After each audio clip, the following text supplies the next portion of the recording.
जय हिंद दोस्तों, नमस्कार, जय हिंद, जय भारत, जय आदिवासी, जय जोहार। मैं हूँ अमृतलाल, તમારો ભાઈ તમારું સ્વાગત કરું છું યુટ્યુબ ચેનલ પર, ફેસબુક પર। આજે નવરાત્રિનો છેલ્લો દિવસ છે, તો નવરાત્રિ કેમ કહેવામાં આવે, શું કારણ છે, નવરાત્રિનું શું મહત્વ છે, નવરાત્રિની કઈ કહાની જોડાયેલી છે કે નહીં, મને કમેન્ટમાં જરૂર જણાવજો। મેં કેમ છું, અત્યારે મનીષા જોવા જાય છે, ગરબા ખેલવા જાય છે, અને साइड में तमने वीडियो जो મળશે तो જોતા રહેજો। लाइक शेयर कमेंट सब्सक्राइब जरूर करजो। हमारे चैनल ने फॉलो भी जरूर करजो। नवा जन्म हमारा वीडियो एक तमने जो મળશે नवा भगवान मंदिर कहानी छो चासो नहीं मानता। एक माणस दररोज ये दर्शन करवा जाए છે मंदिर, અને એક માણસ વર્ષમાં એક જ વાર આવે છે દર્શન કરવા માટે। જે દરરોજ જ દર્શન કરવા જાય છે એની જોડે તૂટેલા ફાટેલા સંપલ છે, અને જે 12 મહિનામાં એક જ વાર દર્શન કરવા જાય। જય હિન્દ દોસ્તો, નમસ્કાર, જય હિન્દ, જય ભારત, જય આદિવાસી, જય જોહાર। मैं हूँ अमृतलाल, તમારો ભાઈ તમારું સ્વાગત કરું છું યુટ્યુબ ચેનલ પર, ફેસબુક પર। આજે નવરાત્રિનો છેલ્લો દિવસ છે, તો નવરાત્રિ કેમ કહેવામાં આવે, શું કારણ છે, નવરાત્રિનું શું મહત્વ છે, નવરાત્રિની કઈ કહાની જોડાયેલી છે કે નહીં, મને કમેન્ટમાં જરૂર જણાવજો। મેં કેમ છું, અત્યારે મનીષા જોવા જાય છે, ગરબા ખેલવા જાય છે, અને સાઈડમાં તમને વિડીયો જોવા મળશે તો જોતા રહેજો। लाइक शेयर कमेंट सब्सक्राइब जरूर करजो। हमारे चैनल ने फॉलो भी जरूर करजो। नवा जन्म हमारा वीडियो एक तमने જોવા મળશે નવા।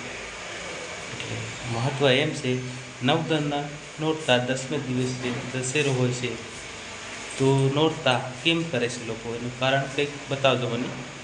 મેં બી થોડુંક અણજાણ છું, મને થોડો બી અણજાણ નથી, હું બી જાણું છું, પણ તમારી રાય લેવા માગું છું કે અમૃતલાલની કોઈ કહેશે કે નથી કહેતો, કમેન્ટ મને જરૂર કરજો। તમે કહેશો તો હું બ્લોગ બનાવી નાખીશ। તો મનીષા ક્યાં જાવ છો તમે જોવા માટે ગરબા? બસ સ્ટેન્ડથી થોડુંક આગળ છે, એટલે આજથી છેલ્લો દિવસ છે, એટલે પૂરું થઈ જશે। આજે છેલ્લો દિવસ છે, આજે છેલ્લો દિવસ, કાલે દશેરો છે, એટલે આજનો દિવસ રમવા મળશે, એમને ગરબા જોવા મળશે। જય અંબેના માતાજી દયાળી છે, કૃપાળી છે, કહેવાનો મતલબ આપણને માં શબ્દ તારે છે દોસ્તો, માં। અને આપણના 10 મહિના સુધી આપણું ભૂપેસા માઈ ધોયું છે, અને 9 મહિના પેટની અંદર રાખ્યા છે। આ ગણિત તમે ગણીને મને કમેન્ટ જરૂર કરજો।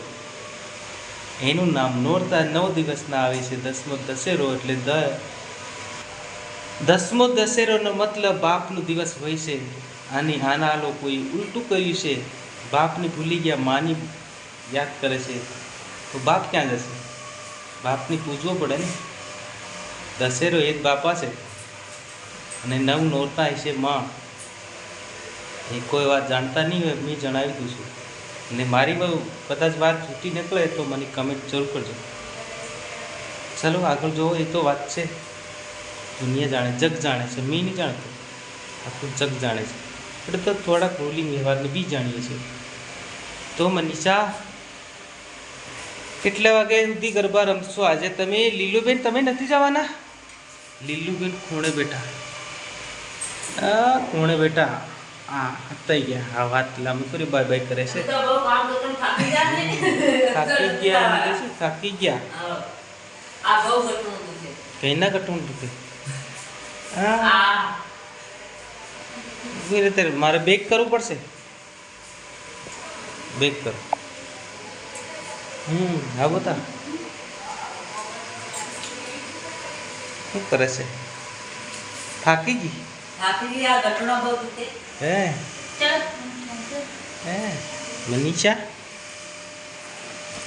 जरूर से जा रहे तो जाओ,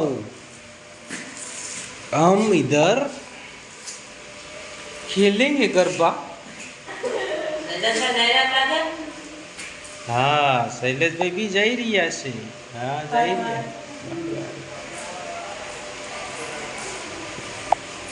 એ લોકો ગરબા જોવા જાય છે, તો આપણે અહીંયા રમ પડશે। મને તો થાક લાગે છે, લા હું તો કામ કરી થાક્યો છું, એટલે આપણી મા બાપ હોય તો જ આપણી મા બાપ છે ને દોસ્તો, ત્યારે જ આપણે અહીં આવ્યા છે.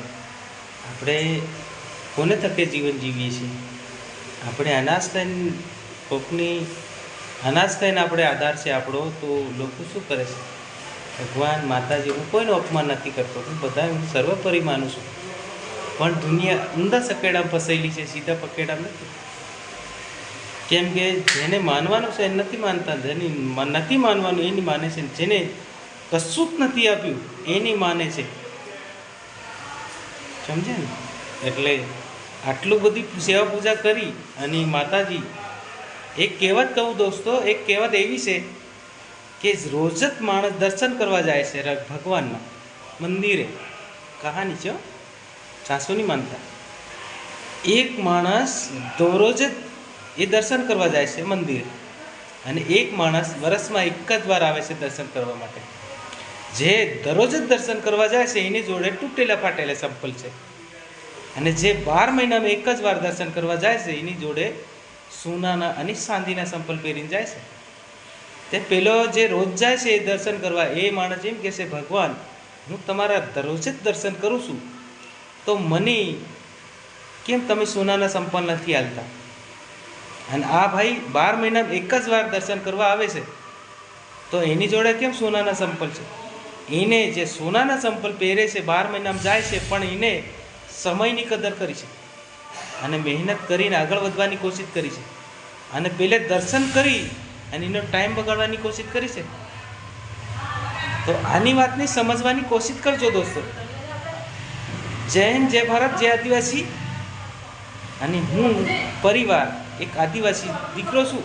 હું મા બાપની માન ચાલનારો માણસ છું. એ મારા માટે સર્વોપરી છે. આપણી મા બાપ છે ને, એ મા બાપ ભગવાન, એ માતાજી, એ મહાદેવ, એ ભોલે શંભુ, જે કોતે આપણા મા બાપ છે, એના અંદર થકી આવ્યા છે,